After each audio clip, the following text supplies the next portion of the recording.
Hi you guys, so today we are going to make farmer's cheese, and then we're going to take part of that farmer's cheese and we're going to make it into kind of a cream cheese. I can never say the word right, but knockful, you know what I mean, that knockful, I'll put it right there. All it is farmer's cheese that's whipped if you're making it in a home environment. So all you really need to make it as far as ingredients: whole milk, not ultra pasteurized. If you get the ultra pasteurized milk, the whey won't separate from the milk because it's already been heated too much and it just won't work. Pasteurized milk is okay, and this in fact is, pasteurized milk. So you need that, and you need some kind of an acid. We're going to use distilled white vinegar. You can use lemon juice. And below in the description I've got all these instructions.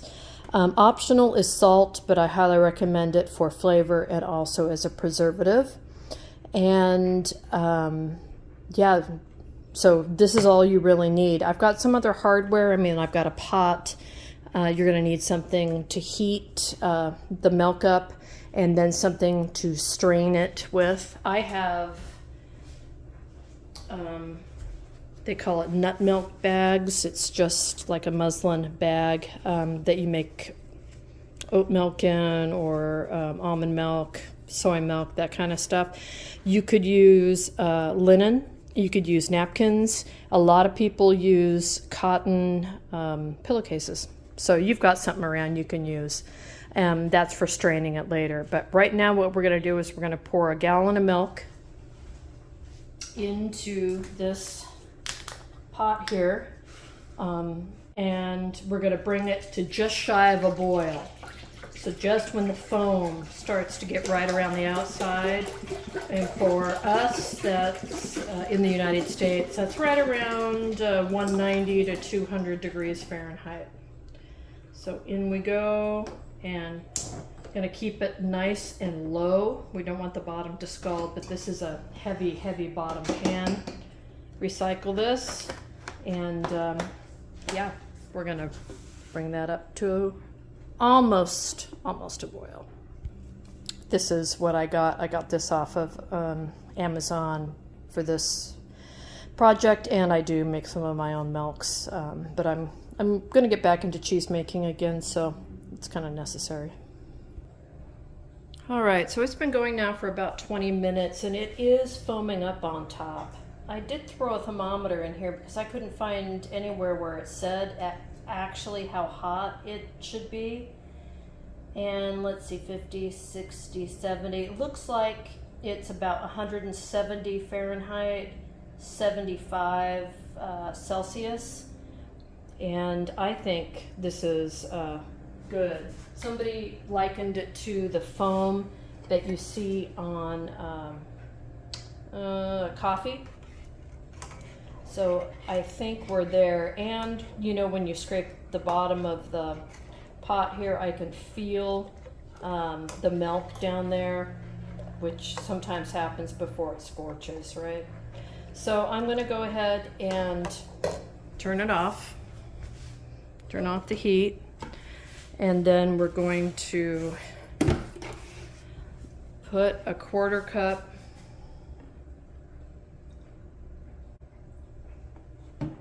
of vinegar in here, and this should start to separate, and I'm using a spoon with holes in it. So the whey and the milk solids, are going to separate here.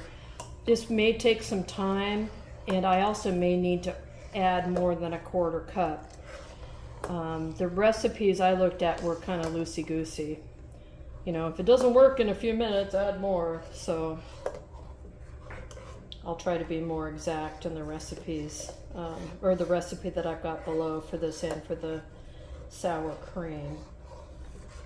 Not sour cream, cream cheese. I do have a sour cream recipe, and yogurt recipe, and apple cider vinegar recipes. I like to be able to make things from scratch, and if you have access to milk or fruit, you can make so many different things. So I'll link the playlist as well, so because you're looking at cheese making, maybe you're interested in making some yogurt or sour cream or creme fraiche or something similar. So I can see this is separating, not as much as I want it to. I really want that whey to separate out of here. So we'll just give it a minute.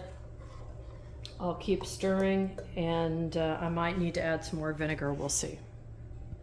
All right, so we're still going here, and this is not separating.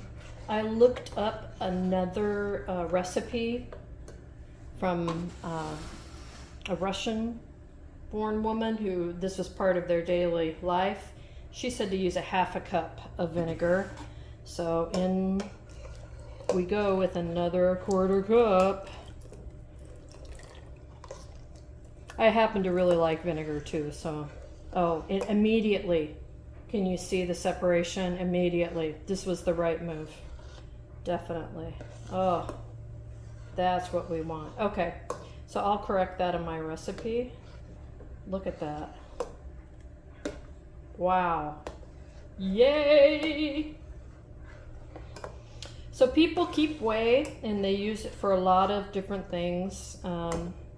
Remember little Miss Muffet sat on her tuffy eating her curds and whey, and that's what all this kind of greeny, clear liquid is whey. People use it for baking. They use it for a lot of things. I generally feed it to my animals. You're supposed to be able to use it as a fertilizer too, but we're not really in fertilizer season. Anthony from Palmetto Prepared, maybe you can comment on using whey in baking. Does it make a difference? Does it not? But look at that. So what we're going to do now is strain the solids out of all this whey, and then we're going to squeeze this down. Eventually that'll become farmer's cheese, and if we take some of that out and we whip it good, then it becomes more like a cream cheese or whatever cheese, whatever that name is that I can't pronounce. That is written right down there. Anyway, all right, let's get over to my straining setup. All right, so I'm just going to bring this over to here, and let's talk about what I have here. So I have one of the nut bags lining the chinois. Chinois are French style strainers. For some reason it's also called a China hat. I don't know why. But the chinois usually comes with the strainer, and it comes with a holder for the strainer, and it comes with a pestle. If you've seen me make sauerkraut, you've seen this a bunch of times. It actually fits in the bottom of this perfectly to push things through. Today what we're going to do, however, is just strain this cheese mixture through here and collect the whey. So I'm going to get started on doing that right now.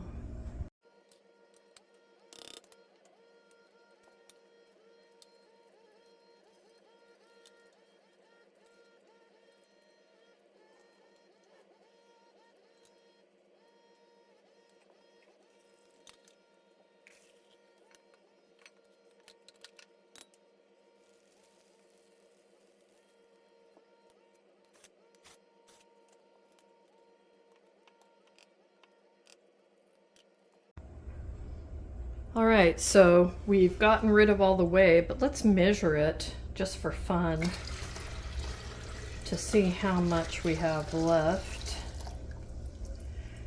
So just over 3/4 of a gallon, just about 3 liters. A gallon of milk is just shy of 4 liters. You can see I've got my homemade pitcher here. We're running right around 3 liters. So we have about 1/4 of a gallon of cheese left over. So it's still straining here. I'm going to give this some time. What I'm going to do after that is, actually I could do it right now, kind of close the bag up a little bit. And what we can do is hang the bag under its own weight, and it will continue to strain. See that?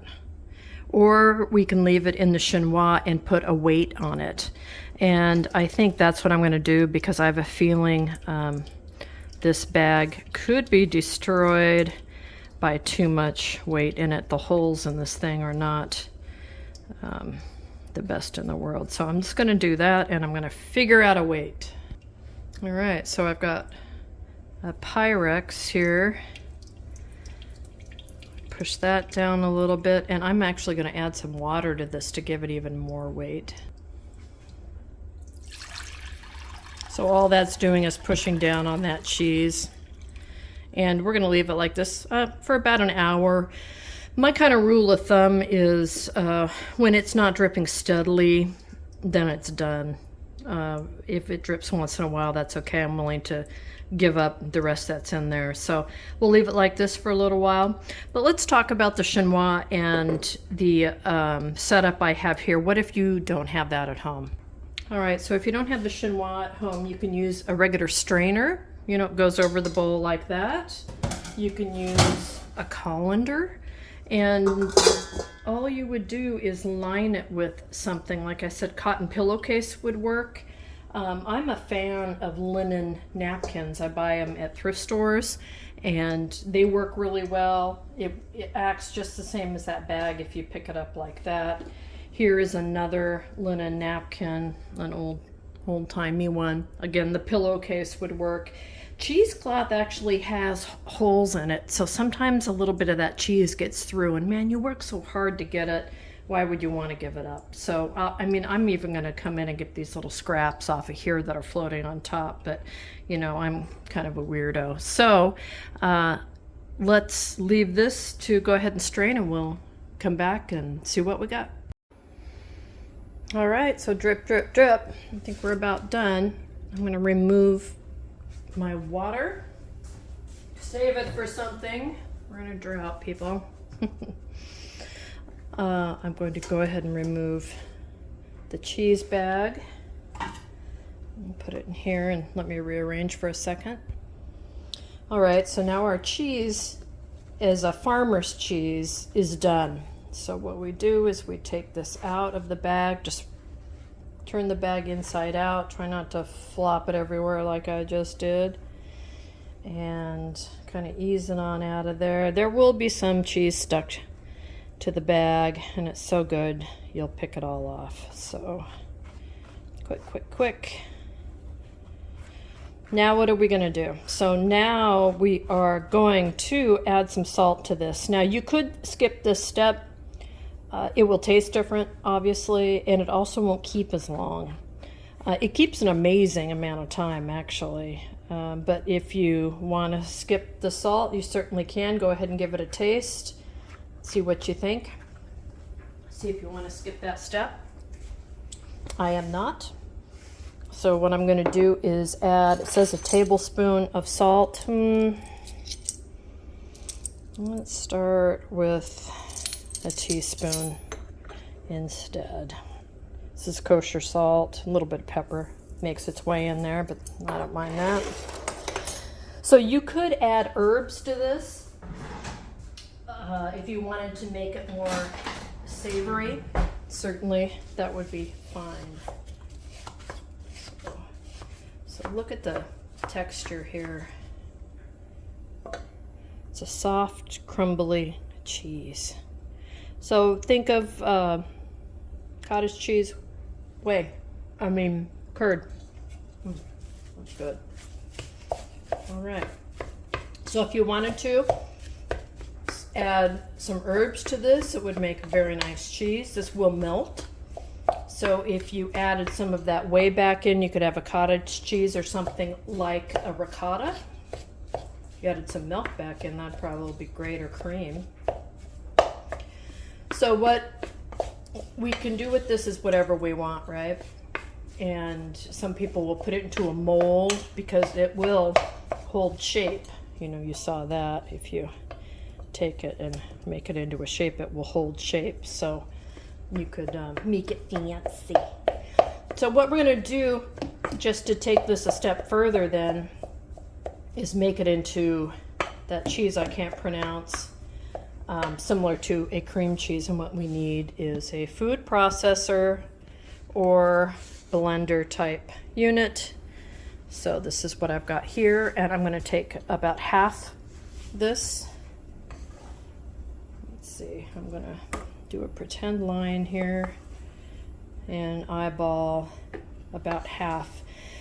The recipes I've seen say it takes about 5 minutes of running the blender to get it creamy and thick to the consistency we like. Now, this won't be a true cream cheese in the fact that cream cheese is cultured cream, so it's fermented. It also has cream in it. This is whole milk. So it's really the Neufchâtel whatever cheese. I really need to figure out how to say that. So it'll be crumblier, grittier, but tastes similar. So, all right, good enough. Pop a piece in my mouth because I'm the chef and I get to do that. So I'm going to go ahead and turn this on and run it. And I don't want to blast your ears, so we'll come back in a minute. All right, let's give it a look.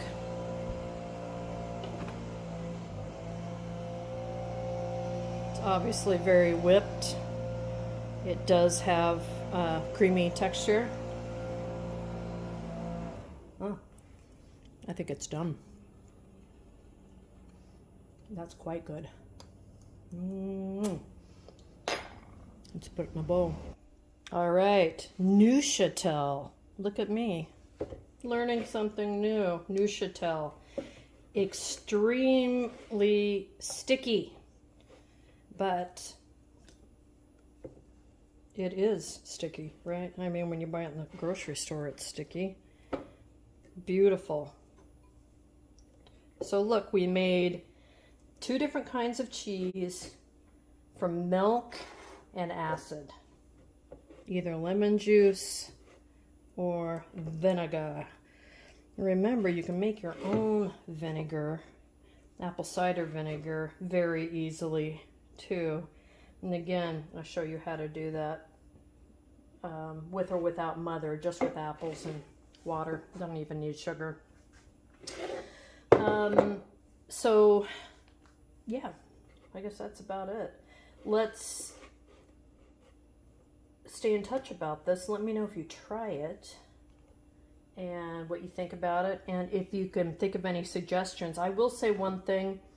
I think this could use a little more salt, and this doesn't quite have that tang I'm used to in like sour cream, at least, because it's not cultured, it's not fermented. So of course it's not going to have that same tang, but maybe I could add a little more acid to it or something like that. Geez, I wonder if I could even ferment some of this whey and add it back in, but I could do that pretty easily. I did talk to Palmetto Prepared. He says we can go ahead and freeze that and use it in the future for baking or whatever we want to in a protein drink, or however you choose to use that. So we're going to go ahead and get the 1/2-gallon containers out, freeze that. We are going to eat this with dinner tonight, and then this I'm going to save and get some great sourdough and have some sourdough bread. Thanks for watching.